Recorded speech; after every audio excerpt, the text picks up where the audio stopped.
Is Microsoft getting ready for their biggest acquisition yet?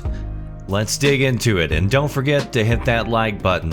Last month, CNBC reported that AT&T was looking to sell its Warner Bros. Gaming division for around $4 billion in hopes that it would offset nearly $200 billion that it has in debt, primarily due to AT&T acquiring Time Warner. Warner Brothers has some major brands that it works with, including Mortal Kombat, Game of Thrones, Lego, Harry Potter, Lord of the Rings, Batman series, and many more, which are all huge.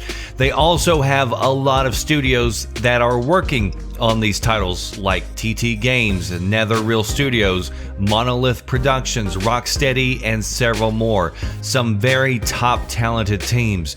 It's been reported that Take-Two, EA, and Activision have all shown interest in buying. But this week, there was a new report that came out suggesting that Microsoft has now thrown its hat into the ring and is also interested in buying up these studios. Now, many familiar with the talks say that the deal is for the studios only, and that Warner Brothers would actually want to keep control of the licensing of the IPs for the games, meaning they would walk away with the talent. They would walk away with the people working on the games, but they wouldn't actually walk away with Batman or Harry Potter, things like that. And in some cases, even if they wanted to, they may not have the ability to sell the license because they may not directly be the owners of it.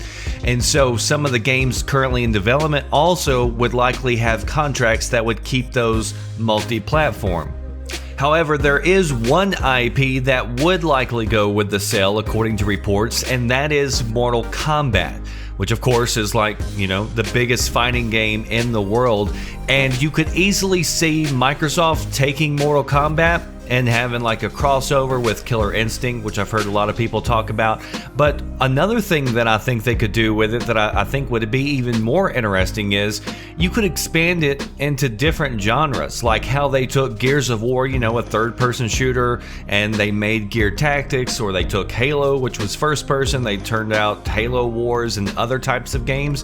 And I think the Mortal Kombat world is really interesting, and you could really take that into a number of different areas, which would be pretty cool.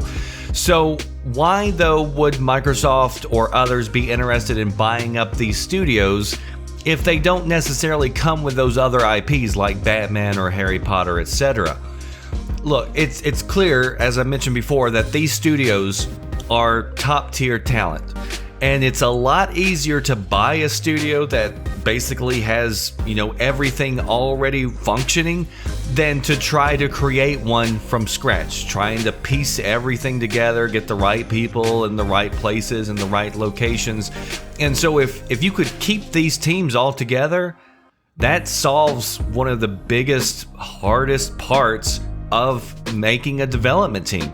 And so Microsoft has made it clear that they've been buying up studios to turn out content almost like a conveyor belt for Game Pass. And if they added this many studios, that would certainly help that push, because they've got 15 game studios right now. But you got to consider that studios don't push out games every year, and it takes several years sometimes to develop a game. So if they want to get to a place where they're basically, pumping out first-party games on Xbox every month and to Game Pass every month, they're going to want to add more. Now, if you talk to anybody in sales, they'll tell you everything is negotiable. So even though the license may not be sold along with the studios, honestly wouldn't be surprised, or it wouldn't be impossible for whoever buys them. They do get a deal where at least they have access to the license for several years. And, maybe they have to eventually renew it, but that would allow Microsoft to also grab up at least some of the licenses. So I could see it actually going both ways. I could see it where if Microsoft did buy it, on one hand, it would make sense for them to keep those titles like Batman and all these others on PC and Xbox and Game Pass. But I also wouldn't be surprised to see them keep some of these games multi-platform just like they did with Minecraft. And I think you could actually make a strong argument for both. But I would say that it is possible, especially with a $4 billion price tag, that, you know, some of these negotiations would have to include some of the IPs, even though it's been reported that, you know, none of the IPs would transfer over besides Mortal Kombat.